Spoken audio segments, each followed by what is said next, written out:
U.S. Senator Roger Marshall, MD of Kansas, and U.S. Senator Tim Kaine of Virginia led their colleagues in introducing the Help Insure Lower Patient or Help Copays Act, and this legislation eliminates pricing schemes protecting patients from insurance and pharmacy benefit manager or PBM practices that raise out-of-pocket costs for prescription drugs. Many Americans with chronic illnesses face high out-of-pocket costs associated with their health insurance in the form of high deductibles and cost sharing. Copay assistance or financial assistance from nonprofit organizations or drug manufacturers can lower the out-of-pocket costs of specialty medications and help patients afford the life-saving drugs they require. However, when insurers and PBMs collect this assistance, they're not required to credit that assistance towards the patient's annual deductible or out-of-pocket maximum.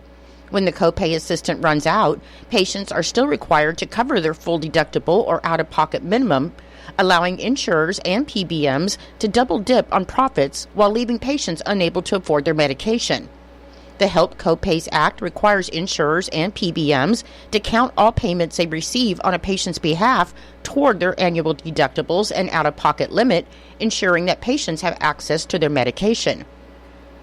Senator Marshall said patient assistance programs help Americans pay for specialty medications that treat chronic and rare conditions, and applying patient assistance toward deductibles and out-of-pocket costs has always been the law of the land. So he urges his colleagues to pass the bipartisan bicameral Help Copays Act and cement this victory. Specifically, the Help Copay Act would clarify the Affordable Care Act's definition of cost sharing to ensure payments made by or on behalf of patients count towards their deductible and or out-of-pocket maximum, prohibiting copay accumulator adjuster programs, and clarify that the ACA's annual out-of-pocket limit applies to all prescription drugs covered in a health plan, since all covered drugs would be defined as essential, prohibiting copay maximizer programs. On Friday, the Kansas House passed two bills that could provide property tax relief to Kansans.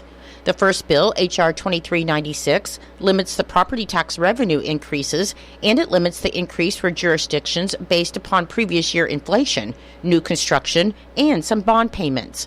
It also creates a fund to provide payments to cities and counties that comply with the set funding limit.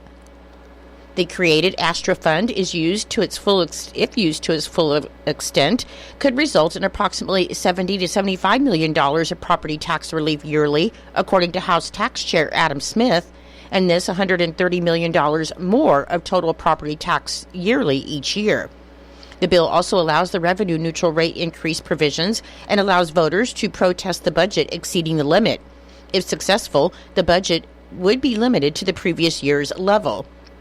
H.R. 5011, if passed, could make it so that property values could be based on the lesser of the fair market value or the average fair market value.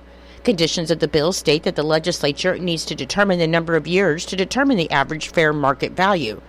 HB 2396 passed 115 to 6, and HCR 5011 passed 117 to 4 in the House, and both bills now head to the Kansas Senate. Sunday morning was Spring Forward Day, when most Americans lost an hour of sleep in exchange for an hour of sunlight.